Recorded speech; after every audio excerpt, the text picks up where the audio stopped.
Olá pessoal, tudo jóia? Boa noite! Tudo bem aí, né? Eu sei que muita gente não vai assistir agora, vai assistir no IGTV ou no canal no YouTube, né? Então, eu sou o professor Adriano Machado, sou de Belo Horizonte, sou formado em Geografia pela UFMG na turma de 2003 e tive a oportunidade de reencontrar com vários colegas de trabalho essa semana, né, que gravaram vídeos de depoimentos aí, né? Então agradecimento especial ao Clebinho, ao Cristiano Senna, a Suelen, né, ao grande diretor Luciano Barcelos, diretor do Cinep, o Cristiano Dutra, né, professores que marcaram minha vida, minha carreira, muito obrigado. Agradecer também aos alunos que gravaram os depoimentos, olha só, o Caio gravou, o Gustavo, a Clarinha, a Ana Flávia, a Letícia, a Fabiana Ferrari, né, o Heitor, o Guilherme Tempone, né? Se eu esqueci de alguém, desculpa, não tem problema, porque foi tanto vídeo. Mas eu fiquei realmente emocionado. Né, eles estão aí com depoimentos no meu IGTV, tem um vídeo editado completo, com todos os depoimentos no meu canal no YouTube, Adriano Trindade Machado. Mas para quem não me conhece, né, além de geógrafo, né, eu sou também gestor em organizações do terceiro setor, pela UENG, né, na Faculdade de Políticas Públicas Tancredo Neves. Eu tenho essa formação em administração, focado no terceiro setor. Trabalho com o terceiro setor, com gestão de projetos sociais, né, numa empresa aqui em Belo Horizonte, na região metropolitana de Belo Horizonte. Trabalho com um dos projetos sociais e o programa de responsabilidade social corporativa. E sou professor também numa plataforma fechada de ensino, que é a Prova Concursos. Então o objetivo dessas lives às quartas-feiras é democratizar a educação de qualidade. Além disso, sou especialista em comunicação, mídias, linguagem e tecnologias. Aí você fala assim, não, mas as lives tem pouquíssima tecnologia. Não, porque o que importa para mim mais é o conteúdo, é a mensagem e tal. Se você ficar gastando tempo editando, vai perder o sentido da live. Né? Eu quero que mais conhecimento se multiplique. E somente em educação, gestão e desenvolvimento local. Hoje eu vou falar sobre um assunto que é meio batido na geografia, mas que sempre cai no Enem. Eu sei porque eu fui, né, elaborador de itens do Enem durante muito tempo. Itens questões, né? Tem inclusive uma live que fala de como que são feitos os itens do Enem, os eixos cognitivos, competências diárias e tal. Quem quiser conferir, está no meu IGTV ou está no meu canal no YouTube, Adriano Trindade Machado. Meu Instagram, @professor Adriano Machado. Tem gente que está acompanhando pelo YouTube. Tem gente que está acompanhando pelo Facebook, tem gente que está acompanhando pelo Instagram. Então, antes disso, eu queria mandar um abraço para todo mundo, tá, gente? Semana que vem eu faço uma live com música, que o pessoal está pedindo e tal. Então, vamos falar sobre teorias demográficas. Olha, a demografia é uma ciência que estuda a população. É diferente da geografia da população.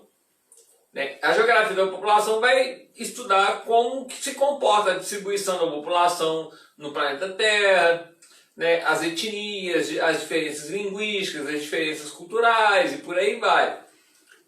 A demografia já é um ramo da estatística. Inclusive para trabalhar com o crescimento populacional, crescimento econômico e tal. Então ela vai muito mais para o viés econômico do que para o viés cultural. Então demografia não é da geografia, é da economia. Inclusive aqui em Belo Horizonte, o mestrado que tem em demografia é no CDPLAR, que é no Instituto, na Faculdade de Economia, não é na Faculdade de Geografia.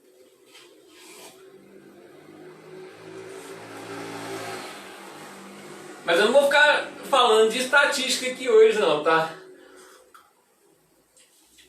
Porque eu lembro do meu professor, de Geografia da População, o Ralph, ele sofreu um AVC e ensinou a gente a mexer em tábuas aquelas tabelas do IBGE, aplicativos do IBGE, né? Foi uma das minhas primeiras experiências no Excel. Aprendi a montar vários gráficos populacionais, né? E foi muito boa essa disciplina. Eu aprendi mais estatística na geografia da população do que na própria disciplina estatística, para falar a verdade. Mas vamos lá, vamos para a aula.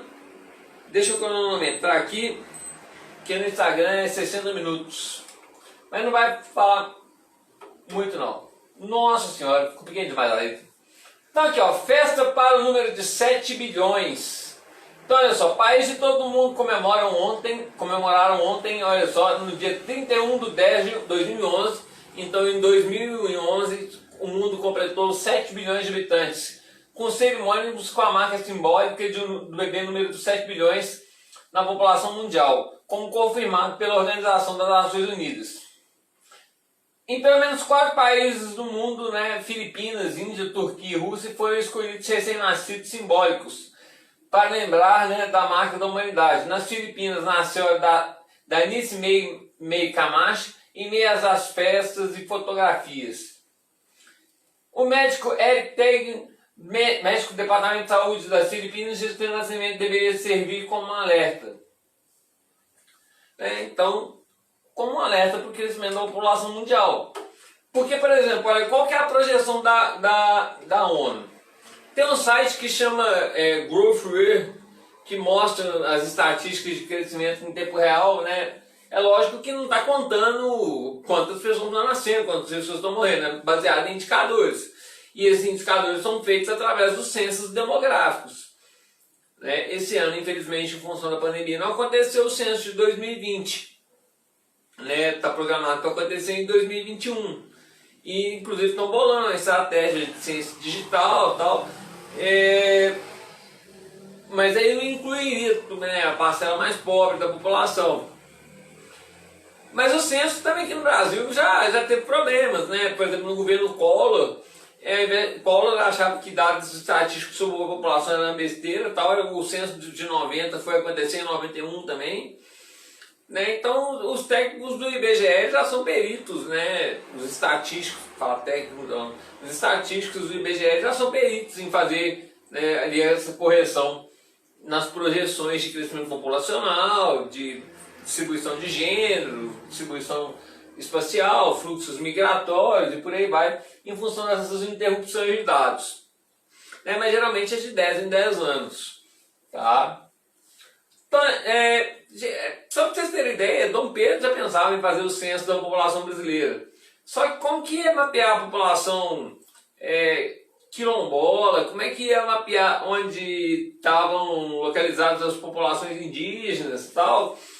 Mas aí ele pensava nos grandes centros urbanos que surgiam, né, no Rio de Janeiro, para ter uma política, né, aplicada ao Rio de Janeiro em relação ao crescimento populacional. Bom, vamos lá, a sequência aí do primeiro bilhão de habitantes. Primeiro bilhão de habitantes em 1804. Em 1927, olha só, você vê que é tudo ao longo do século XX aí, olha. 1927, 2 bilhões. 1959, 3 bilhões. 74, 4 bilhões. 87, 5 bilhões. 98, 6 bilhões. 2011, 7 bilhões. Né? E a estimativa da ONU é que vai chegar a 8 bilhões em 2025 e 10 bilhões até em 2083.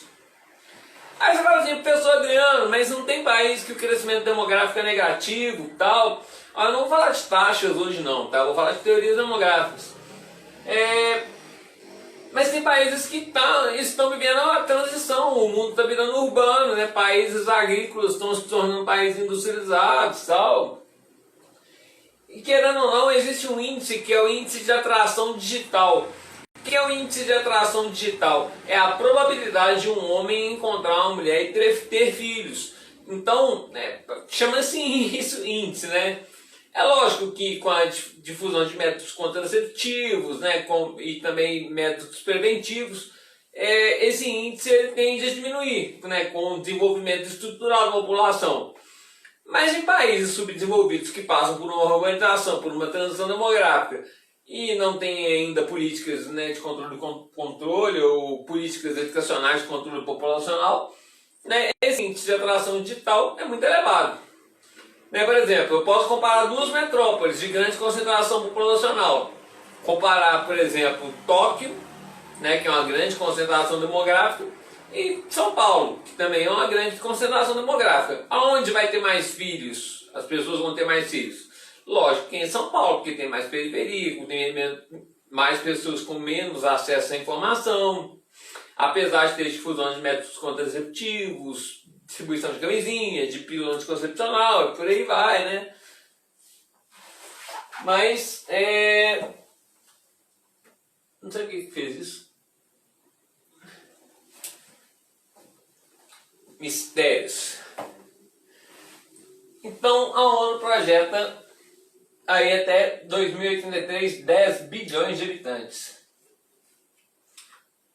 Fases do crescimento demográfico. Olha, então para entendermos o crescimento demográfico, né, como se processa o crescimento, é a estabilização do crescimento demográfico, ele vai se estabilizar, fato que os especialistas chamam de transição demográfica. É importante analisarmos, né, as fases do crescimento demográfico. Primeira fase do crescimento demográfico, ou fase do crescimento neutro. Né, essa fase vai desde os primórdios da humanidade até o final do século XVIII, cujas características eram: por que o crescimento era baixo? Nascia muita gente, tinha alta taxa de natalidade, mas a mortalidade era muito alta, né? Não tinha medicamentos, né? Por exemplo, com o advento da penicilina, por exemplo, isso permitiu vários tratamentos de sobrevida, né? Mas às vezes uma infecção simples matava, né? Então, a alta taxa de natalidade combinada com a alta taxa de mortalidade, fora guerras que aconteciam, né, conflitos, tal, isso aí é ao longo da história, né, mas ocasionando baixo índice de crescimento demográfico. Nessa época, a expectativa ou esperança de vida era baixa. Acredita-se que na Grécia e na Roma Antiga a média de vida era de apenas 25 anos. Então imagina na Grécia 25 anos, né, a expectativa de vida. Aí você fala assim, Jesus com 33 anos, né, com a morte dele, já estava idoso para a idade, para os tempos dele. As pessoas se tornavam idosas muito jovens. É lógico que aquelas contagens que tem na Bíblia, né, que viveram 9.000 anos e tal, eram contagens totalmente diferentes, né. Bom, segunda fase do crescimento rápido, olha, elevada taxa de natalidade, baixas taxas de mortalidade. Aí o que acontece? Com o advento de medicamentos, principalmente a penicilina, a mortalidade ela cai de uma vez, pá! E a diferença, o saldo entre taxa de natalidade e taxa de mortalidade é crescimento vegetativo. Então o crescimento vegetativo é diferente da taxa de natalidade para a taxa de mortalidade. Então a mortalidade ela cai de uma vez. E ela cai no mundo inteiro. Porque qualquer avanço na medicina, ele é avanço conjuntural. O que é um avanço conjuntural? Vamos lá, vamos pegar a nossa atual conjuntura. Muita mortalidade por causa do coronavírus, Covid-19. Descobriu a vacina, em 2 anos vai ter gente morrendo de Covid no mundo? Não. 2, 3 anos, 5 anos, então são mudanças rápidas, né? Até que surge uma nova doença, né? Mas sei lá, esperamos que não, né? Mas avanços na saúde, eles são conjunturais, eles promovem drásticas quedas na taxa de mortalidade.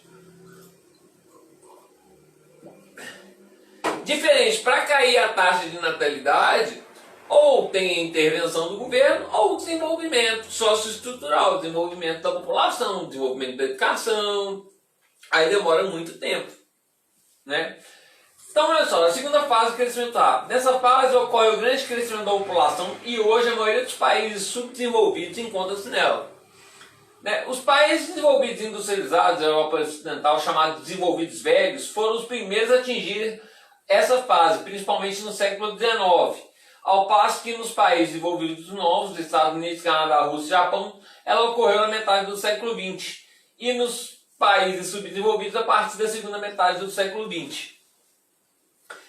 Então, gente, a Europa industrial, né, as migrações, os cercamentos que aconteceram na Inglaterra, né, os enclosures, que forçavam que a população saísse do campo, fosse para a cidade, para trabalhar nas minas, para trabalhar na indústria, promoveu um grande e acelerado crescimento demográfico.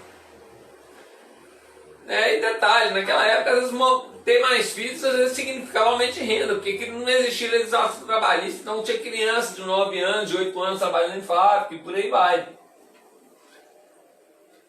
É um cenário catastrófico. Terceira fase, ou baixíssimo crescimento ou estagnação. Então é caracterizado pela baixa taxa de natalidade e pela baixa taxa de mortalidade, resultando em baixíssimo crescimento ou até mesmo estagnação do crescimento populacional. A transição demográfica, o que é a transição demográfica? Quando a população começa a diminuir, né? O envelhecimento da população. Hoje nessa fase, países desenvolvidos, a maior parte deles com taxas de crescimento muito baixas, geralmente inferiores a 1%, nulas e até negativas.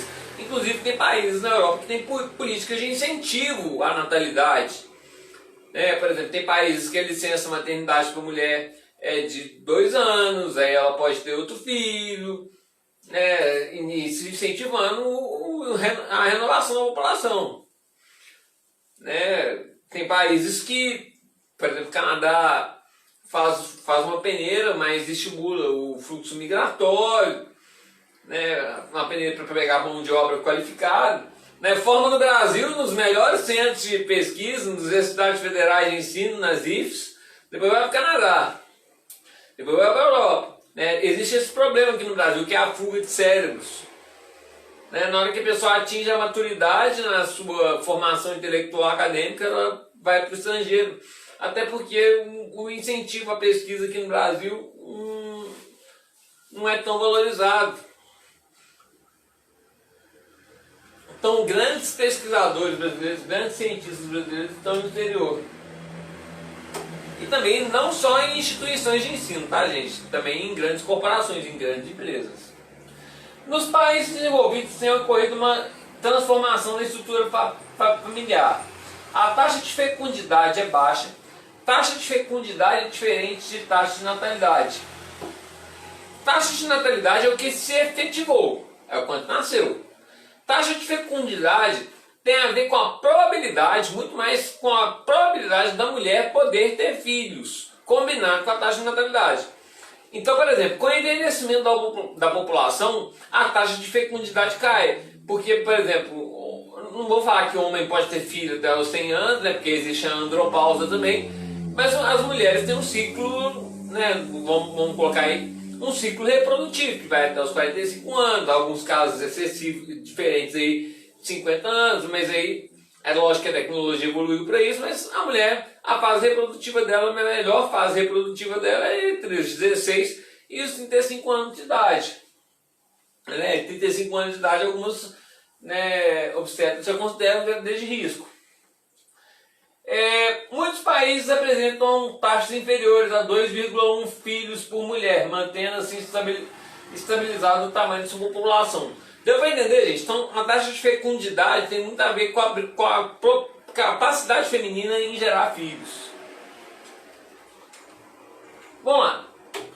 Fatores que contribuem para a diminuição da taxa de fecundidade. Então, essa urbanização, a exigência das vidas urbanas, o aumento da escolarização, as mulheres começam a se capacitar mais, se inserir mais no mercado de trabalho, começam a se tornar líderes de empresa, e elas começam a ter maior, não só que o homem não faça isso, mas começam a ter maior planejamento familiar.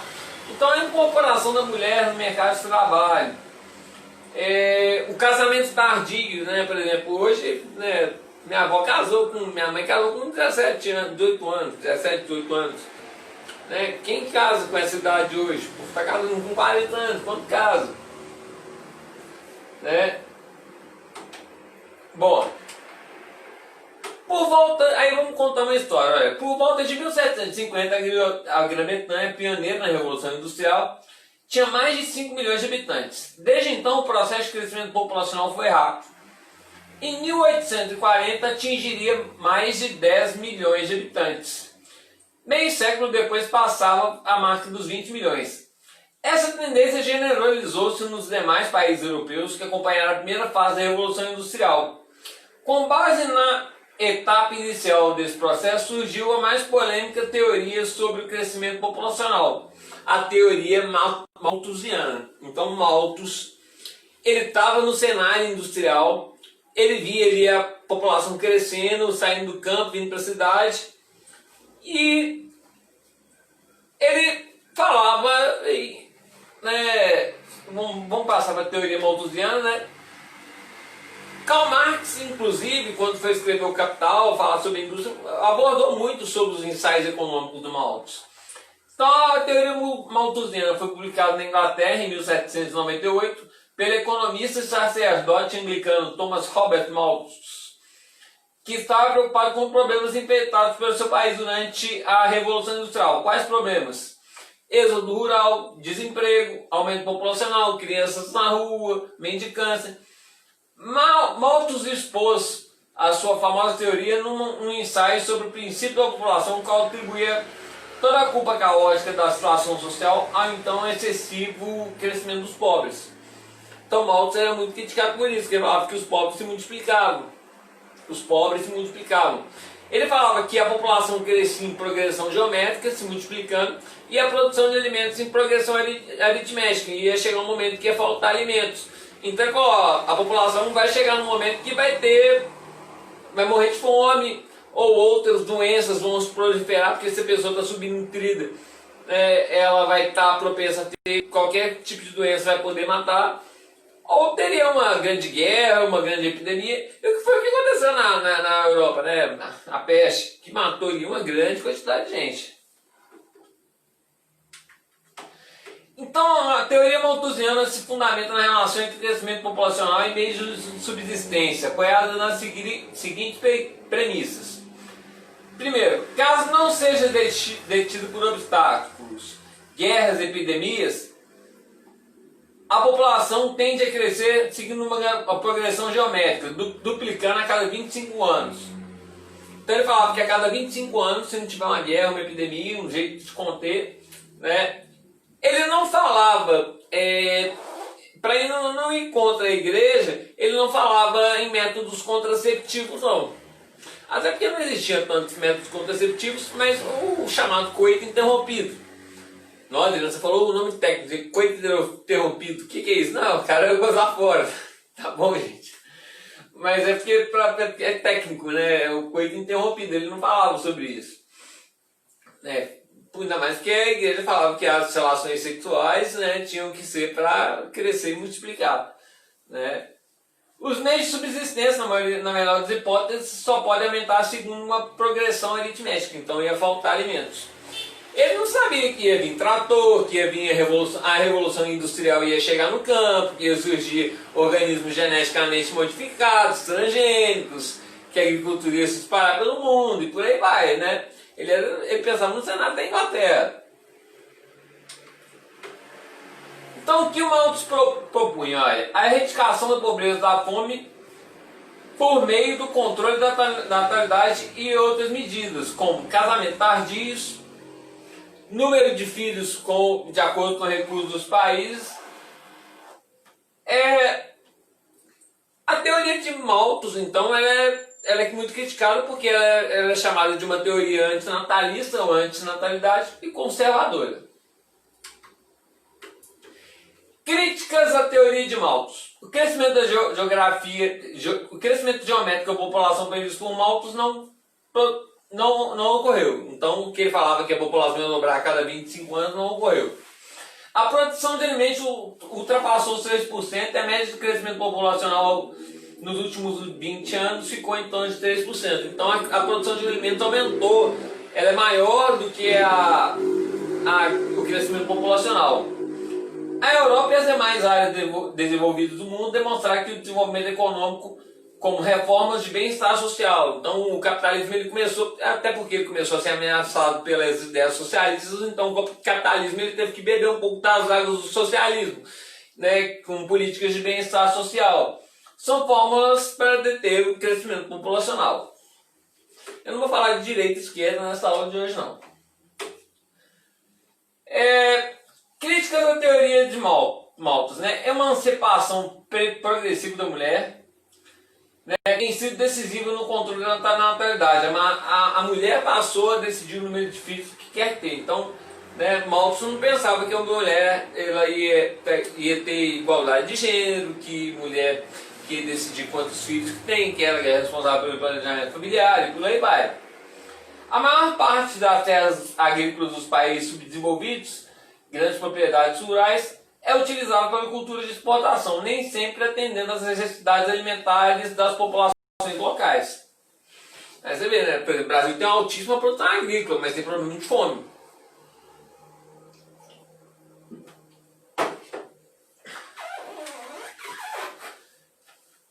Outra crítica aqui, ó. O desenvolvimento científico tecnológico ocorrido no campo da agropecuária e da genética tornou possível produzir alimentos suficientes para suprir todas as necessidades da população. Isso eu já falei.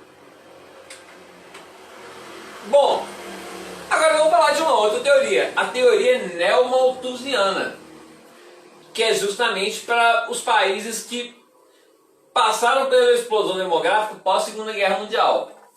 Então, só, a explosão demográfica do período pós-Segunda Guerra Mundial ressuscitou as ideias de Malthus, conhecidos como neomalthusianos ou alarmistas. Os adeptos dessa teoria assumiram novas posturas e a aprimoraram. Então, olha só, o que os neomalthusianos falavam? Olha, atribuíram a culpa da situação de miséria dos países subdesenvolvidos ao acelerado crescimento populacional, ou seja, a culpa que os países subdesenvolvidos são pobres é porque tem muito crescimento populacional, mas eles já concordavam que a agricultura era capaz de produzir alimentos suficientes para todos, mas eles defendiam programas rígidos, oficiais de controle da natalidade, como o emprego de diversos métodos, né? Pílulas anticoncepcionais, ligadura das trompas, o DIU, dispositivo intrauterino, o aborto e a vasectomia. E tem países que foram mais rígidos, né? A China até 5 anos atrás implementava a política do filho único. E isso fez um disparate na China. Na China tem muito mais homens do que mulheres. Olha, o curioso, né? O homem morre mais cedo, né? Se cuida menos, mas se for pegar na população mundial, principalmente pelo mundo asiático, existem no mundo mais homens que mulheres. Acreditem nisso. E fala assim, mas não tem conflito na África, muito homem morre e tal. Tem, mas ainda existem mais homens que mulheres no mundo. Tá? Então, meninas, se vocês estiverem assistindo a área, vai procurar um Xing Ling para você. Então, mas o que acontece? Na China, como o homem era mais valorizado por mão de obra no campo, e a mulher tinha uma filha mulher, às vezes matava a criança, enterrava. E muitas mulheres, às vezes no campo na China, se escondiam quando ficavam grávidas do segundo filho. Então tinham muitas crianças abandonadas, iam contra, principalmente os direitos humanos defendidos pela Organização das Nações Unidas. Aí você fala assim, Brasil adota posturas neomalthusianas? Sim. Por exemplo, no posto de saúde, distribui pílula anticoncepcional, distribui camisinha, a ligadura das trompas é opcional para as mulheres, aí, depois do segundo filho ela pode fazer pelo SUS. O Brasil não defende o aborto, e para os homens ainda assim também, no caso de terem muitos filhos, no Brasil também pelo SUS faz a vasectomia. Mas tem muita gente que não defende a vasectomia, porque o homem ele é um vetor, porque o homem ele faz mais relações sexuais que a mulher, principalmente se ele tem mais parceiras. Então, não se recomenda a vasectomia como método de esterilização da população, porque senão aumenta o número de DSTs, doenças sexualmente transmissíveis. É uma característica do homem, Você fala assim, você é homem, você tem vários parceiros, e não tem não.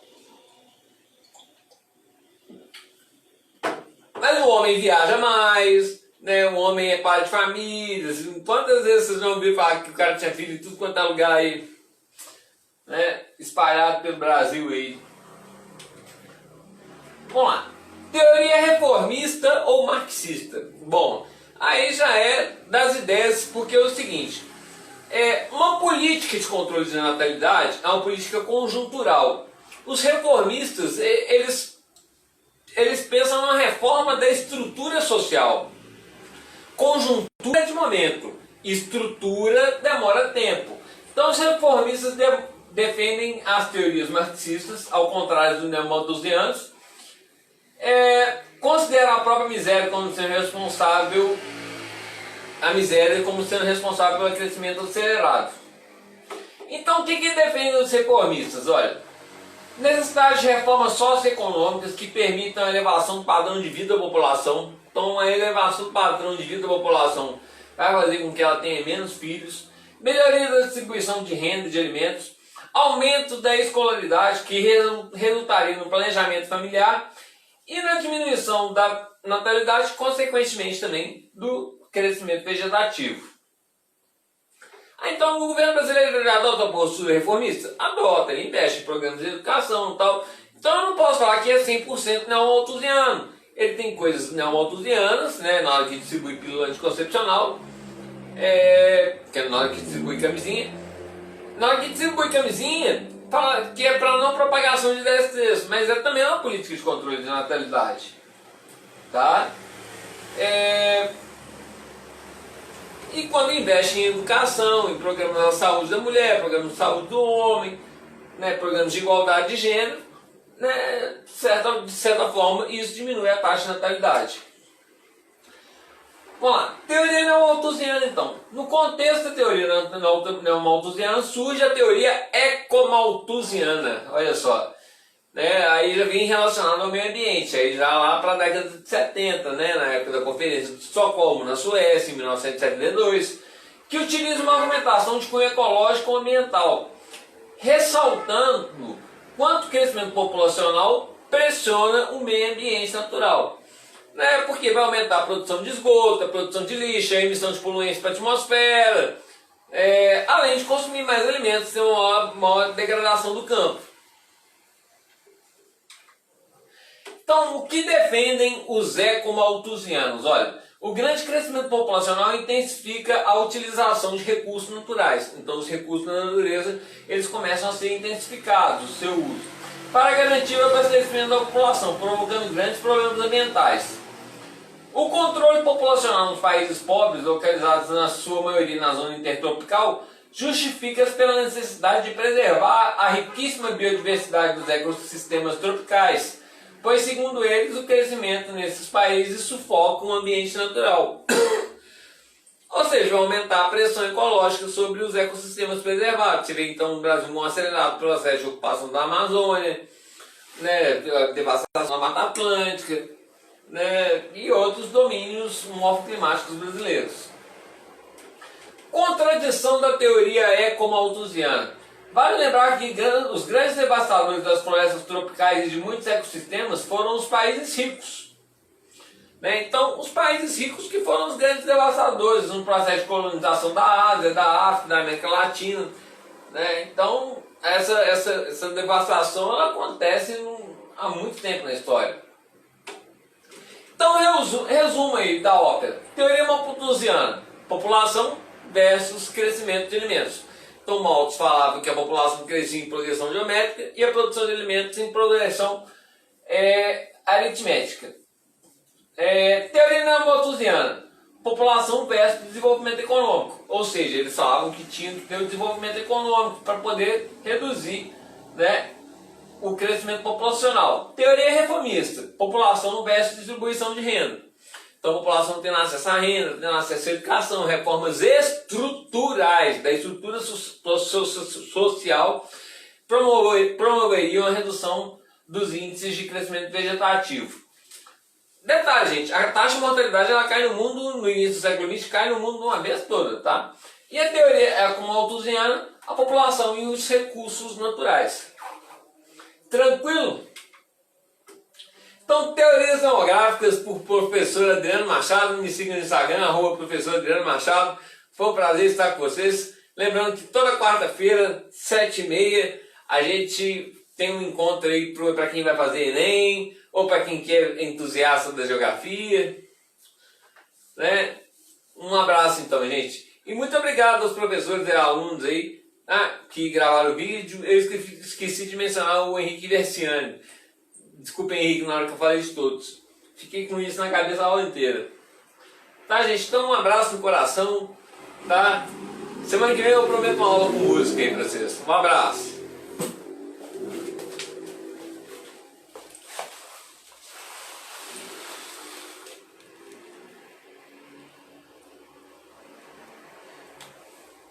Vou desligar primeiro no Facebook.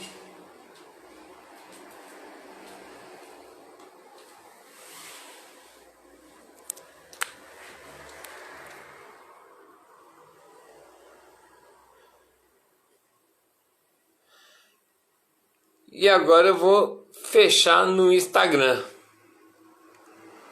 Só vendo quem participou.